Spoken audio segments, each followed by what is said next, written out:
दोस्तों, जब भी हम कोई प्लॉट परचेज करने की सोचते हैं या फिर प्लॉट परचेज करना चाहते हैं और हम वास्तु को भी मानते हैं, वास्तु को भी फॉलो करते हैं, तो ऐसे में हमारे सामने एक दुविधा होती है कि भाई वास्तु के अकॉर्डिंग प्लॉट की जो लंबाई और चौड़ाई है ये क्या होनी चाहिए।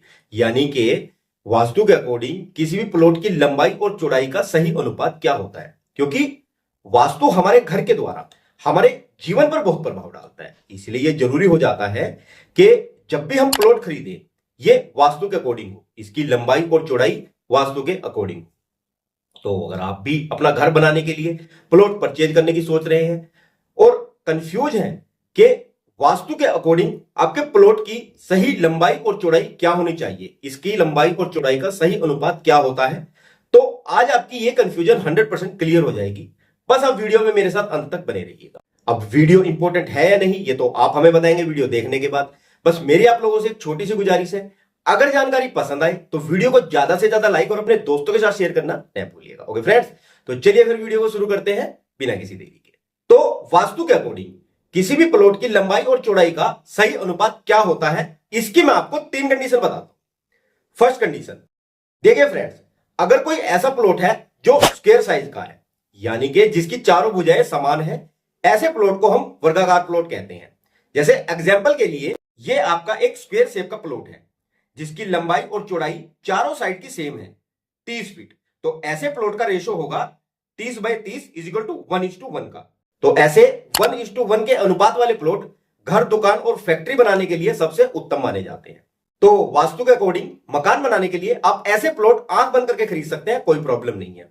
क्योंकि देखिए फ्रेंड्स, किसी भी प्लॉट में जो चुंबकीय ऊर्जा होती है यानी कि इलेक्ट्रोमैग्नेटिक एनर्जी होती है वह नैऋत्य कोण से ईशान कोण तक जाती है। और ऐसे 1:1 के अनुपात वाले प्लॉट में इस ऊर्जा का प्रभाव पूर्ण रूप से होता है, जो ऐसे प्लॉट में बने घर में रहने वाले सदस्यों के लिए बहुत ही अच्छा होता है। तो हो सके तो आप घर बनाने के लिए ऐसे ही प्लॉट खरीदें।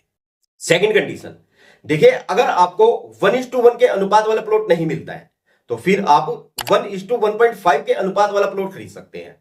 मींस जिस प्लॉट की लंबाई इसकी चौड़ाई से 1.5 गुना ज्यादा हो। जैसे एग्जांपल के लिए अगर प्लॉट साइज है 30/45 फीट का या 40/60 फीट का या 20/30 फीट का, ये रेगुलर आयताकार प्लॉट होते हैं जो घर या दुकान बनाने के लिए सर्वश्रेष्ठ होते हैं। ऐसे प्लॉट में भी चुंबकीय ऊर्जा का प्रभाव सही तरीके से होता है।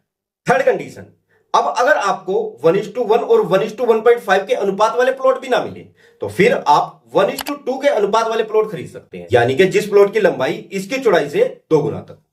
जैसे एग्जांपल के लिए अगर प्लॉट साइज है 20/40 या 25/50 का या 30/60 का, ये प्लॉट भी रेक्टेंगुलर यानी कि आयताकार होते हैं, इनमें भी घर बनाना उत्तम होता है।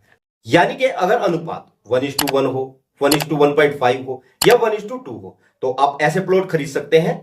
ये प्लॉट्स वास्तु के अकॉर्डिंग बिल्कुल सही होते हैं। अब आपको कौन से साइज के प्लॉट नहीं खरीदने चाहिए, तो देखिए फ्रेंड, अगर किसी प्लॉट की लंबाई इसकी चौड़ाई से 2.5 गुना या 3 गुना तक हो तो आपको ऐसे प्लॉट कभी नहीं खरीदने चाहिए। जैसे एग्जांपल के लिए मान लो एक प्लॉट है जिसका साइज है 20/60 फीट या 15/45 या 30/75 या 30/90, तो इसका अनुपात होगा 1:2.5 या 1:3। ऐसे प्लॉट हमेशा पतले और तंग होते हैं जिनमें चुंबकीय ऊर्जा का प्रभाव सही तरीके से नहीं होता। और अगर आप वास्तु को मानते हैं तो आपको यह भी अच्छे से पता होगा कि कुछ इस तरीके से हमारी वास्तु पुरुष की पोजीशन होती है। तो पतले और बहुत ज्यादा तंग प्लॉट में वास्तु पुरुष की पोजीशन भी तंग हो जाती है, जो गलत परिणाम और गलत प्रभाव डालते हैं ऐसे प्लॉट में बने घर में रहने वालों के ऊपर। तो आपको ऐसे प्लॉट में कभी भी मकान नहीं बनाना चाहिए, ये वास्तु के अकॉर्डिंग सही नहीं होते, अशुभ होते हैं। चलिए अब मैं आपको यह भी बता देता हूं कि दिशा कैसी होनी चाहिए।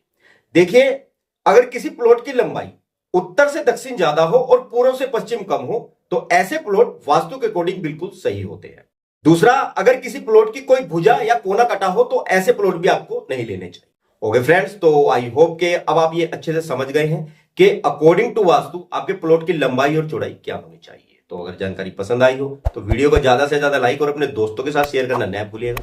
और अगर आपकी कोई क्वेरी है या आप हमें कोई अपना सुझाव देना चाहते हैं तो या तो आप हमें डायरेक्ट मैसेज कर सकते हैं हमारे टेलीग्राम ग्रुप पर, या फिर आप हमें कमेंट कर सकते हैं, आपको रिप्लाई जरूर दिया जाएगा। ओके फ्रेंड्स, तो चलिए फिर जल्द मिलते हैं हमारी नेक्स्ट वीडियो में आप लोगों के लिए एक और बेहतरीन जानकारी के साथ। तब तक के लिए विदा लेना चाहूंगा और वीडियो में यहां तक बने रहने के लिए आप सभी लोगों का तहे दिल से शुक्रिया guys. Thanks for watching and have a nice day.